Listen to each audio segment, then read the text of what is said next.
तो ये क्या बोल रहा है, आपके पास जो फंक्शन है f x y, this is x square plus Y square upon x plus y. कब? जब x plus y not zero है, और जीरो जब एक्स प्लस वाई जीरो है। Determine if the function is continuous at zero zero. तो आपको क्या करना होता है, फंक्शन की वैल्यू एट जीरो जीरो, तो जीरो जीरो इस कैटेगरी में आ रहा है तो इस पे जीरो आ गई। अब मुझे चाहिए limit x Y tends to zero zero f x y. तो यहाँ पे x Y tends to zero zero है, तो हो सकता है ना एक्स वाई नॉन जीरो भी हो, है ना। तो सम क्योंकि एग्जैक्टली जीरो नहीं है, तो ये यहाँ पे हमें ये करना पड़ेगा, limit x Y tends to zero zero. और यहाँ देखिए ध्यान से, ये है x square plus Y square upon x plus y. But यहाँ डोमेन देखिए, इसका डोमेन क्या है, डोमेन कह रहा है कि फंक्शन की वैल्यू आप तब चूज करोगे जब x plus y not zero है। तो आप एक कर्व ले लो ऐसा जहां x plus y not zero हो। एग्जाम्पल के लिए, है ना, हमें क्या देखना होता है कि along any curve x y जो जीरो जीरो को अप्रोच कर रहा हो, so along any curve the function should give unique limit, and in that case limit exist, है ना। अगर एक भी ऐसा कर्व मिल गया जिसके अलोंग दूसरी वैल्यू है, दूसरे कर्व के अलोंग दूसरी वैल्यू है, so then limit does not exist, क्योंकि लिमिट तो यूनिक होती है। तो अगर कोई जैसे m के टर्म में आप फाइंड करते हैं ना, जब m पे डिपेंड कर जाता है आपकी वैल्यू फंक्शन, आप कहते हैं कि डिफरेंट m के लिए डिफरेंट आंसर आएगा और इससे लिमिट एग्जिस्ट नहीं करेगी। तो सर यहाँ पे पोलर कोऑर्डिनेट से नहीं कर सकते? नहीं, यहाँ पे पोलर नहीं कर, यहाँ आपको देखना होगा इसके अलोंग कर्व देखना है। जब x प्लस वाई, यहाँ पे ये रीजन है कि जब x प्लस वाई जीरो है, इसका मतलब ये हो गया कि x बराबर माइनस वाई, तो इस कर्व के अलोंग इस पे कोई भी पॉइंट लेंगे ना तो फंक्शन की वैल्यू जीरो है। ये कहना चाह रहा है x प्लस वाई मतलब y बराबर माइनस एक्स। तो इस लाइन पे जितने भी पॉइंट है, इनफैक्ट इस फंक्शन में f of minus one comma one ये भी जीरो है ना। इस फंक्शन में जैसा कह रहा है फंक्शन, तो ये भी जीरो है एक्चुअली, कि जहां जहां x प्लस वाई जीरो है फंक्शन की वैल्यू जीरो है। तो हम अगर इस कर्व पे कोई भी पॉइंट लेंगे तो जीरो होगा। तो अब आपको देखना है कि जो पॉइंट इस कर्व पे नहीं है, मतलब इधर है, तो कोई भी मैं कर्व लूं तो यहां पे क्या है कि सिंपली एक्स स्क्वायर, यहां x बोला ना x plus y not equal to this, तो एक काम करो आप ऐसा करो, तो x plus y not equal to zero हो, तो एक कर्व लेता हूं मैं x प्लस वाई, मान लीजिए एम एक्स स्क्वायर ले लीजिए। अगर मैं ऐसा ले लूं तो क्या होगा,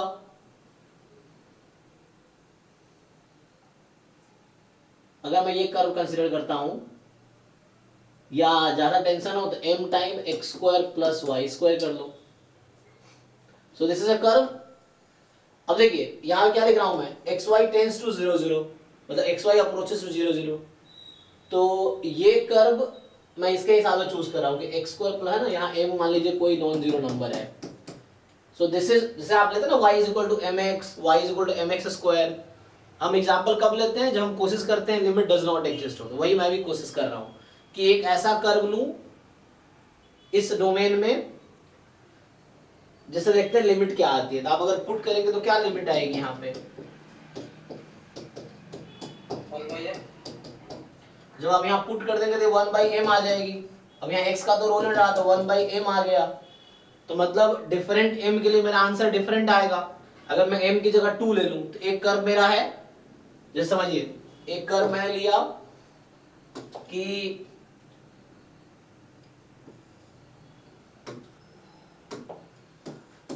x plus y is equal to x square plus Y square. क्या ये कर्व ओरिजिन से पास कर रही है कि नहीं,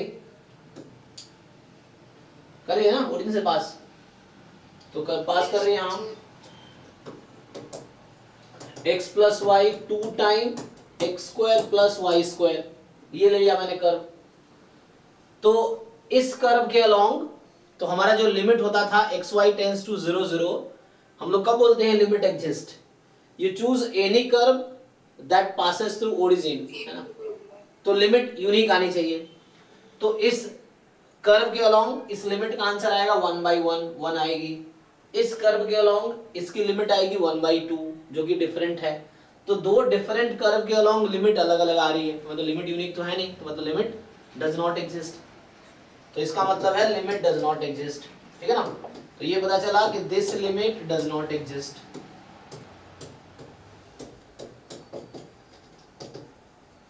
so this limit does not exist, और इसका मतलब है फंक्शन कॉन्टिन्यूअस नहीं होगा। चेक कीजिए आंसर क्या है, तो ये होगा, Yes, sir. ठीक है ना। तो और भी कर्व ले सकते थे आप, बहुत सारे इन्फिनिटली मेनी कर्व है, और लिमिट एग्जिस्ट कब करती है, whatever curve you choose the function will give you unique limit, तभी जाके। तो आप देखते होंगे किसी भी क्वेश्चन में जहां पे एग्जांपल लिया होता है वो सिर्फ इसलिए लिया होता है ये दिखाने के लिए लिमिट एग्जिस्ट नहीं कर रही है। जहां लिमिट एग्जिस्ट करती है वहां कभी भी एग्जांपल नहीं होगा। बुक चेक कर लो, चाहे सॉल्यूशन चेक कर लो, चाहे किसी भी बुक में, है ना, तो कहीं भी एग्जांपल ले रखा है तो उसको गलत दिखाना चाह रहा है कि लिमिट एग्जिस्ट नहीं कर रही है। जहां लिमिट एग्जिस्ट कर रही है वो एग्जांपल नहीं लिया होगा, तो बोलर फॉर्म से किया होगा या डायरेक्ट डेफिनेशन से किया होगा, इस तरह से।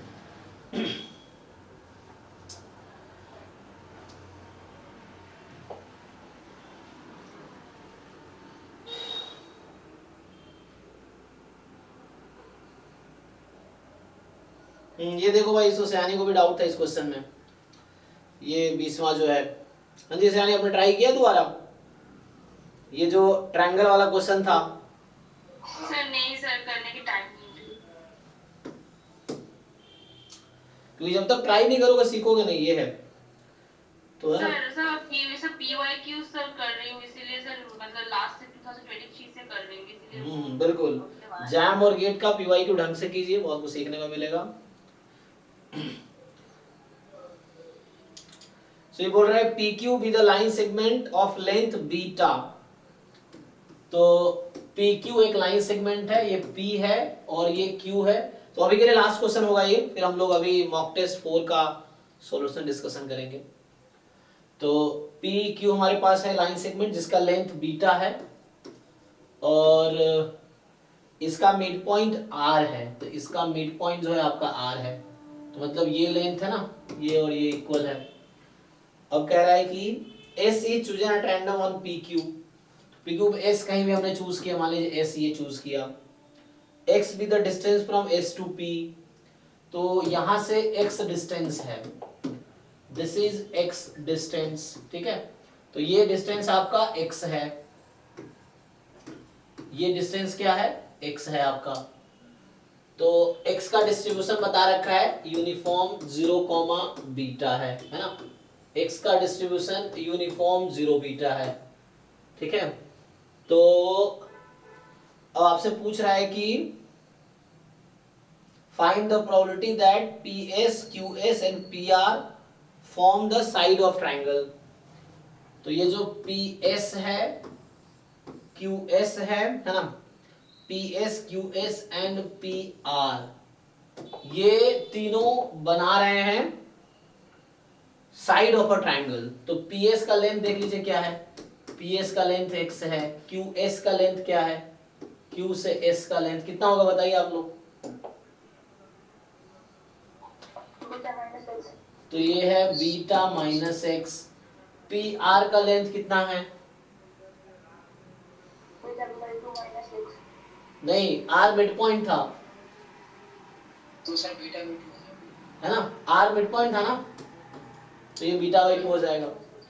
तो यहां बोला है क्या प्रोबेबिलिटी है कि ये जो तीन लाइन सेगमेंट है PS, QS, PR, ये किसी ट्रायंगल के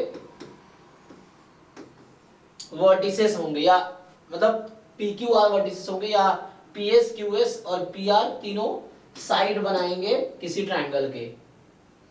मतलब ये ऐसा मत लिखो, मतलब कहने का मतलब ये है कि एक ट्रायंगल है जिसके तीन साइड इस तरीके से, एक PS, एक QS, एक PR है। तो कोई तीन नंबर आपके पास है, और आपने लोअर क्लास में ज्योमेट्री में पढ़ा हुआ है, कोई तीन नंबर है, वो किसी ट्रायंगल के साइड कब हो सकते हैं? क्या दो साइड तीसरी से sum of any two must be the more than third, है ना, ये चीज है। तो यहां से आप sum of any two more than third कर लो, तो क्या आएगा, पहले दो का सम करो, तीसरे ज्यादा हो रहा है तो ऑब्वियस है हो रहा है, पहले दो का सम किया तीसरे ज्यादा ही है। इंटरसेक्शन एंड कर रहा हूं कॉमा, फिर ये समझ लो इंटरसेक्शन, फिर सम ऑफ फर्स्ट एंड थर्ड, तो x plus beta by 2 more then the third this,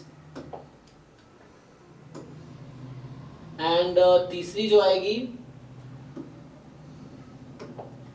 intersection, ठीक है ना, तो ये आ जाएगा मोर देन दिस, ये मोर देन दिस, एंड तीसरी वाली क्या है, sum of first and third, second third का सम कर दो, तो beta minus X plus beta by 2 more than X, ऐसा हो जाएगा।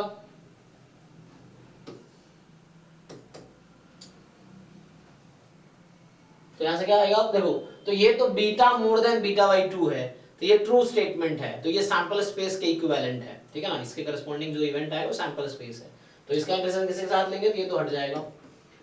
तो अब इसका देखो सिंपलीफाई कर लो, x इधर आ जाएगा 2x, तो यहां से आ जाएगा 2x more than beta by 2, तो x more than beta by 4, intersection तो ये आया एक तो, और इसका सिंपलीफाई कर लो, तो x को उधर बुला लो, तो 2x less than 3 beta by 2, तो यहां से आ जाएगा x less than 3 beta by 4, ये आ गया। इसको ठीक से लिख लो दोनों को, तो ठीक से लिखोगे तो ऐसा आ गया x more than beta by 4 less than 3 beta by 4। अब मुझे बताओ x का डिस्ट्रीब्यूशन यूनिफॉर्म 0 बीटा है, तो क्या ये प्रॉपर्टी निकल जाएगी, यस क्या होगी, सर हाँ सर कर लूंगी सर 5 में। कर दूंगा, आप ट्राई नहीं करते, दिक्कत ये है, अब मैं जो सॉल्व करता हूँ आपको लगता हो कितना आसान है, लेकिन आप नहीं कर पा रहे, एग्जाम में ऐसे ही होगा, जब अब एग्जाम में आपसे नहीं होंगे, बाद में मैं जब कराऊंगा आपको लगेगा इतना आसान था, मुझसे हुआ ही नहीं, तो घर पे तो आप कर नहीं रहे, तो एग्जाम में भी नहीं होगा, ये है। कौन सा करूं और कौन सा नहीं करूं सर? सारे कीजिए, क्यों नहीं, क्या कितने सारे हैं आपके पास, टाइम भी तो कितना सारा है, 24 घंटे में करते क्या है, इतने सारे क्वेश्चन है, इतने सारा टाइम भी तो है, और आपके लिए थोड़ी टाइम कम है, सारे एस्पिरेंट आपके जैसे ही हैं, ऐसा थोड़ी आपके पास 4 घंटे है, दुनिया के पास 24 घंटे का दिन है, आपके पास 4 घंटे का दिन है, ऐसा तो है नहीं, तो सब बराबर ही तो है, जो ज्यादा मेहनत करेगा वो ज्यादा अच्छे मार्क्स आएंगे। मैं भी तो आपके जैसा, मेरे पास 24 घंटे ही है, इतना सारा काम कर रहा हूँ, सब आपके जैसे ही है ना, तो आपको देखना है, बहाना बनाना आसान है ना, ये चीजें हैं। 1/2 आ गया सर, तो ठीक है ना, यहाँ से आ जाएगा 1/2 3/4 में है ना, बीटा कट जाएगा, है ना, बहाने एक्सक्यूज नहीं दीजिए, है ना, कोट है ना, if you are really interested you will find a way, otherwise you will find an excuse, वो चीज है, तो आपको देखना है एक्सक्यूज ढूंढना है कि रास्ता ढूंढना है।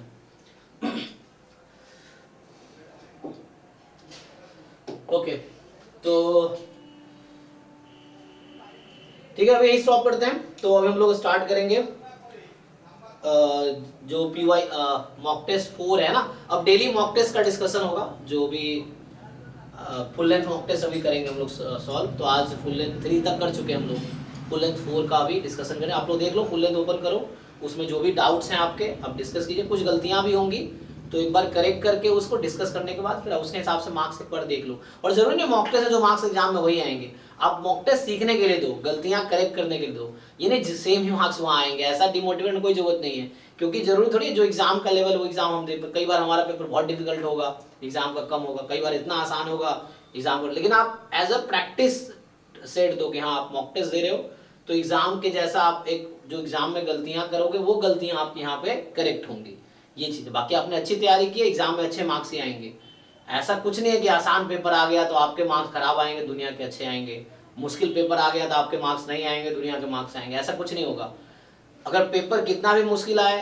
पेपर कितना भी आसान है, जो बच्चा जितना मेहनत किया मार्क्स उसी अकॉर्डिंग आना है, ऐसा कुछ नहीं होना, कोई ऐसा नहीं आसान पेपर आना, ऐसा नहीं जो कुछ पूरे साल नहीं पढ़ा है पेपर आसान आ गया और सब कर देगा, और या मुश्किल पेपर आया जो पूरे साल पढ़े उनसे नहीं होगा, ऐसा कुछ नहीं होगा, पेपर आसान आए मुश्किल आए, जो बच्चा जितना मेहनत किया मार्क्स उसके हिसाब से ही आना है, चाहे पेपर कैसा भी हो, क्योंकि पेपर सबके लिए यूनिफॉर्म है, ऐसा नहीं कि किसी के लिए आसान किसी के लिए मुश्किल है, तो आप अगर मेहनत कर रहे हैं अपने, है ना, जो एग्जाम का डिमांड है, सिलेबस पीवाईक्यू मॉक सब क्वेश्चंस कर रहे हैं आप, है ना, मतलब सीख रहे हैं, तो एग्जाम में उसके हिसाब से ही आपके मार्क्स आएंगे, चाहे पेपर कैसा भी आ जाए, तो वैसा कोई दिक्कत नहीं है, यहाँ कम भी मार्क्स आ रहे हैं मॉक टेस्ट में कोई प्रॉब्लम नहीं है, एग्जाम में उसके हिसाब से आपने जितनी तैयारी की उसके हिसाब से मार्क्स आएंगे, अच्छे आएंगे, ये है, ठीक है।